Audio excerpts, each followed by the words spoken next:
Hello दोस्तों, स्वागत है आपका अपने यूट्यूब चैनल ई टारगेट क्लासेस पे। मैं व्यास नारायण साहू आप सभी के लिए फिर से लेके आए हूँ कृषि विज्ञान। और आज ये वीडियो लेक्चर 4 पर डिपेंड है। और इस लेक्चर 4 में आज हम 15 कृषि सस्य जलवायु क्षेत्र के बारे में पढ़ने वाले हैं दोस्तों। तो ये जितने भी टॉपिक है वो पूरे सिलेबस वाइज चल रहा है दोस्तों। तो वीडियो में अंत तक बने रहिए और हमारे चैनल ई टारगेट क्लासेस को सब्सक्राइब कर दीजिए। साथ ही साथ बेल आइकन को भी क्लिक कर दीजिए ताकि हम जितना भी वीडियो बनाए वो आप तक जल्दी से जल्दी पहुंच सके। तो आज हम जिस टॉपिक के बारे में डिस्कस करने वाले हैं वो है हमारा कृषि सम्य जलवायु क्षेत्र। तो ये जलवायु क्षेत्र है। ये जलवायु क्षेत्र में क्या होता है, बहुत सारी विशेषताएं हैं। क्यों होता है, कैसे होता है, यहाँ कहाँ की मिट्टी कैसे पाई जाती है, कहाँ कितनी वर्षा होती है, कहाँ का मुख्य फसल क्या है। तो इन सभी के बारे में आज हम डिस्कस करने वाले हैं। तो स्टार्टिंग से हम इसको पढ़ते हैं कि ये क्या है कृषि सम्य जलवायु क्षेत्र, इसमें बांटा क्यों गया है, किस प्रकार से बांटा गया है, इसका मेन उद्देश्य क्या है। तो इसको थोड़ा सा डिस्कस करते हैं हम। तो सबसे पहले देखते हैं दोस्तों इसमें कि जो जो सस्य प्रदेश है, कृषि सस्य प्रदेश, ये एक्चुअल में कृषि सस्य है। तो इसका जो प्रमुख उद्देश्य ये था कि जो क्षेत्रीय संसाधन होते हैं हमारे पास, जैसे बहुत सारे क्षेत्रीय संसाधन हैं, उसको वैज्ञानिक ढंग से प्रबंध करना। और जो बढ़ रही है हमारे पास आवश्यकता, जैसे 5F बोलते हैं जिसको 5FS, मतलब होता है कि एफ का मतलब होता है food, feed, fodder, fibre, fuel. ये 5 चीज़ होती है। Food, feed, fodder, fibre, fuel. इन सभी की आवश्यकताओं की पूर्ति कैसे करना है, वो भी प्राकृतिक संसाधन है उसकी उपलब्धता के आधार पर करना है, और वो भी पर्यावरण को बगैर को प्रभावित करके। तो इसका जो प्रमुख उद्देश्य वो यही है कि जो क्षेत्रीय संसाधन होता है उसको वैज्ञानिक ढंग से प्रबंध करना, ताकि जितने भी हमारे पास आवश्यकता है, जैसे फूड है, फीड है, फोडर है, फाइबर है, फ्यूल है, इन सब की आवश्यकताओं की पूर्ति हो सके, वो भी पर्यावरण को बिना प्रदूषित करे। तो इसका प्रमुख उद्देश्य यही है दोस्तों। इसका जो इस उद्देश्य को हिस्टोलिक अप्रोच भी बोला जाता है, हिस्टोलिक अप्रोच। तो हिस्टोलिक अप्रोच में ये होता है कि फसल उत्पादन के साथ साथ और बहुत सारे काम किया जाता है, जैसे बागवानी भी किया जाता है, वानिकी भी किया जाएगा, फसल का उत्पाद परीक्षण भी होगा, कृषि संसाधन से संबंधित क्रियाएं भी होगी। इस इससे ये होगा कि जो फार्मिंग सिस्टम है वो सुधरेगा। फार्मिंग सिस्टम जो पुराने पद्धति पे चल रही है उसको हमको सुधारना है, इसका भी एक प्रमुख उद्देश्य है।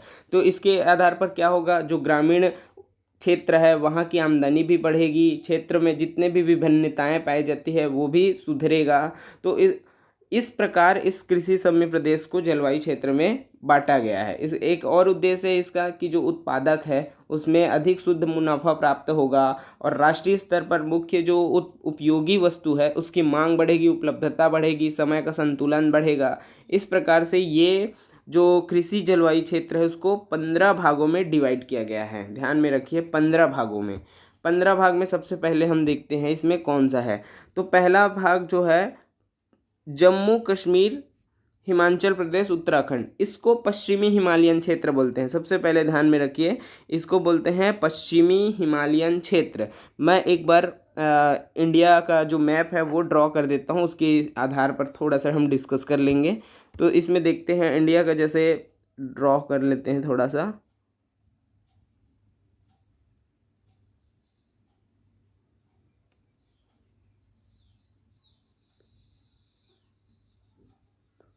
ये है दोस्तों, ऐसे ही नॉर्मल से देख लेते हैं इसमें इंडिया का जो मैप है उसमें कि क्या होता है।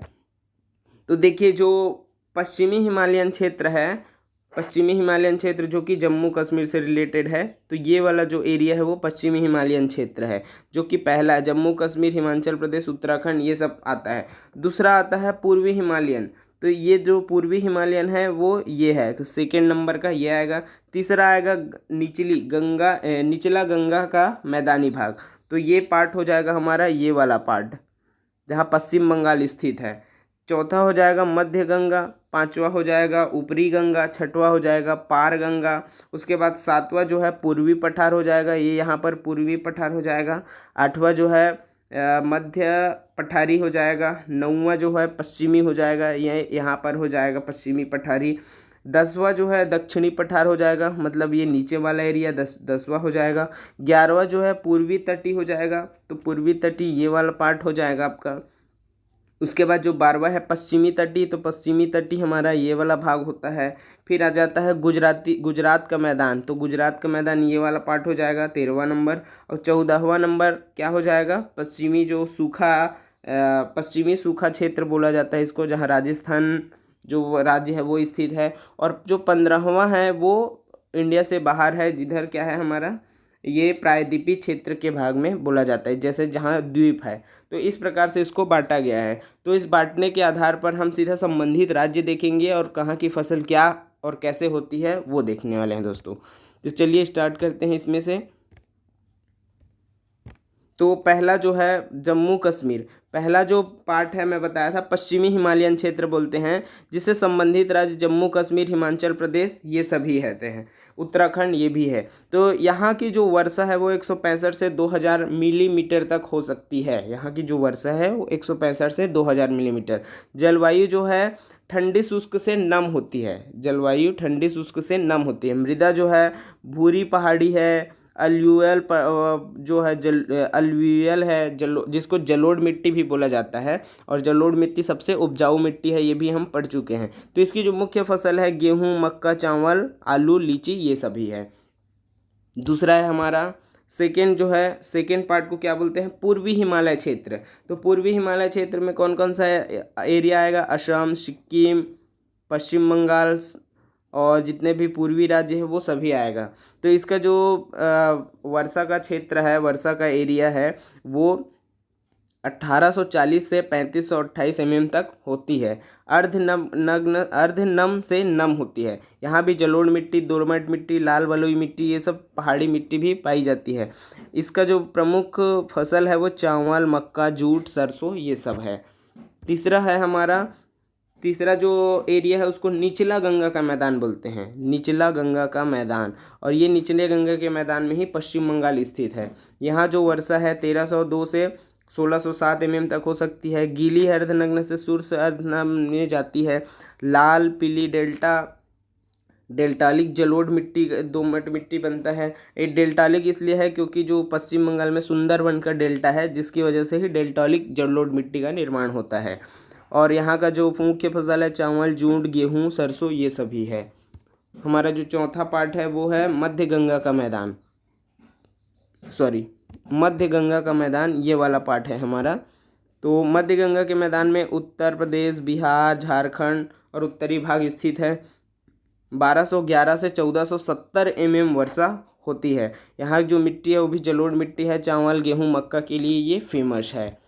नेक्स्ट है हमारा ऊपरी गंगा का मैदान। तो ऊपरी गंगा के मैदान में कौन सा आ जाएगा, उत्तर प्रदेश आ जाएगा। 721 से 979 mm वर्षा होती है। यहाँ की मिट्टी भी जलोढ़ है। गेहूँ, चावल, मक्का, अरहर ये सब का मुख्य फसल है। उसके बाद आता है हमारा पार गंगा का मैदानी भाग, जो कि छठवां भाग है। तो यहाँ जो है पंजाब, हरियाणा, दिल्ली, राजस्थान ये सब स्थित है। 360 से 890 mm वर्षा होती है। अत्यधिक शुष्क से शुष्क अर्धनग्न, और इसमें तो इसमें जो जलोढ़ मिट्टी है और चूनायुक्त मिट्टी है। तो इसमें जो मुख्य फसल है वो गेहूँ, मक्का, चावल, गन्ना ये सभी है।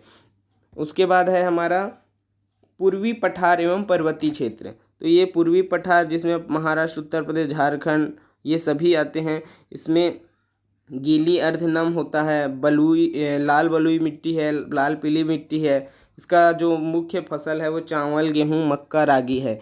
तो दोस्तों ये जितना भी लेक्चर ले रहे हैं वो सभी सिलेबस वाइज है। तो आप इसको अच्छे से पढ़िए, वीडियो में अंत तक बने रहिए, क्योंकि यहाँ से आप खुद ही जो क्वेश्चन है वो आप जनरेट कर सकते हैं। तो इसका टेंशन बिल्कुल ना लीजिए, आप इसको अच्छे से बस पढ़िए ताकि आपको बहुत सारी चीज़ यहीं से क्लियर हो जाए। इसके बाद है हमारा मध्य प्रदेश राजस्थान वाला पार्ट है, जो 8वां नंबर का है। 8वां नंबर मध्य पठारी पर्वतीय क्षेत्र है। मध्य पठारी पर्वतीय क्षेत्र बोलते हैं इसको। तो जहाँ मध्य प्रदेश, राजस्थान, उत्तर प्रदेश, छत्तीसगढ़ ये सभी आते हैं। 490 से 1570 के बीच इसमें वर्षा होती है। यहाँ मिश्रित लाल, काली मिट्टी, पीली मिट्टी, जलोढ़ मिट्टी सभी पाए जाते हैं। ज्वार, चावल, बाजरा इसकी मुख्य फसल है। उसके बाद जो 9वां नंबर है पश्चिमी पठार एवं पर्वतीय क्षेत्र। पश्चिमी पठार एवं पर्वतीय क्षेत्र में कौन सा आएगा, महाराष्ट्र, मध्य प्रदेश, राजस्थान, ये सभी आएंगे। तो 602 से 1040 जो तक वर्षा होती है। अर्ध शुष्क है यहाँ की जलवायु, मध्यम काली गहरी काली मिट्टी पाई जाती है और ज्वार बाजरा कपास इसका मुख्य फसल है। नेक्स्ट देखते हैं 10वें नंबर में दक्षिणी पठारी पर्वती। तो जो दक्षिणी पठारी पर्वती है उसमें आंध्र प्रदेश, कर्नाटक, तमिलनाडु ये सब पाए जाते हैं, ये सब राज्य जो है सम्मिलित है। 670 से 1001 तक वर्षा होती है। अर्ध शुष्क है जलवायु, मध्यम काली गहरी काली मिट्टी, बलुई मिट्टी, दोमट मिट्टी सब पाया जाता है। ज्वार, चावल, रागी, मूंगफली ये सब इसकी प्रमुख फसलें हैं। उसके बाद आता है पूर्वी तटीय मैदान। तो पूर्वी तटीय मैदान मतलब जो उड़ीसा एरिया है उसको पूर्वी तटीय मैदान बोला जाता है। आप ध्यान में रखिए, आप नक्शे से मैप से बहुत अच्छे से क्लियर कर सकते हैं इसको। तो उड़ीसा, आंध्र प्रदेश ये सब पूर्वी तटीय मैदान में आएगा। यहाँ की जो वर्षा है 780 से 1287 और जो जलवायु अर्ध शुष्क होते हैं। डेल्टाई जलोढ़ मिट्टी ये सब का निर्माण होता है। डेल्टाई प्रदेश है इसलिए इसमें जो मिट्टी का जो निर्माण होगा वो डेल्टा टाइप का ही मिट्टी होता है। चावल, जो कि चावल, मूंगफली, रागी, ज्वार ये सब के लिए बहुत उपयुक्त मिट्टी है। नेक्स्ट देखते हैं हमारा पश्चिमी तटी। तो पश्चिमी तटी में कौन कौन सा आ जाएगा, केरल, तमिलनाडु ये सब जितने भी राज्य है वो सब पश्चिमी तटी में आते हैं। तो पश्चिमी तटी में देखिए सबसे ज़्यादा वर्षा होती है। तो 22-26 से 36-40 तक वर्षा होती है यहाँ। और ये जो है जलवायु है शुष्क अर्धनम है। लेटराइट मिट्टी, लाल दोमट मिट्टी, तटी जलोढ़ मिट्टी ये सभी प्रकार की मिट्टियाँ वहाँ पाई जाती है। चावल, रागी, मूंगफली ये सब इसका मुख्य फसलें हैं।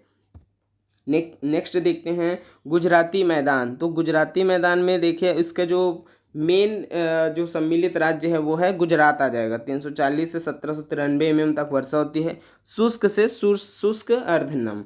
यहाँ की जो मिट्टी है तटी जलोढ़ है, मध्यम काली है, गहरी काली है। यहाँ जो मुख्य फसल है चावल, गेहूँ, मूंगफली, बाजरा ये सभी है।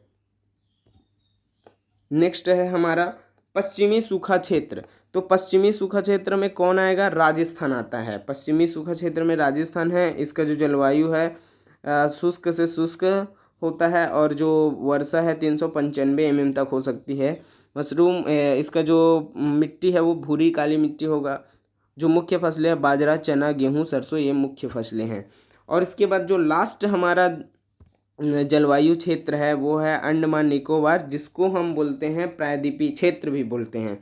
तो प्रायद्वीपीय क्षेत्र में इसके जो वर्षा है वो 1500 से 3086 तक होता है और इसकी जो मुख्य फसल है वो है हमारा नारियल है।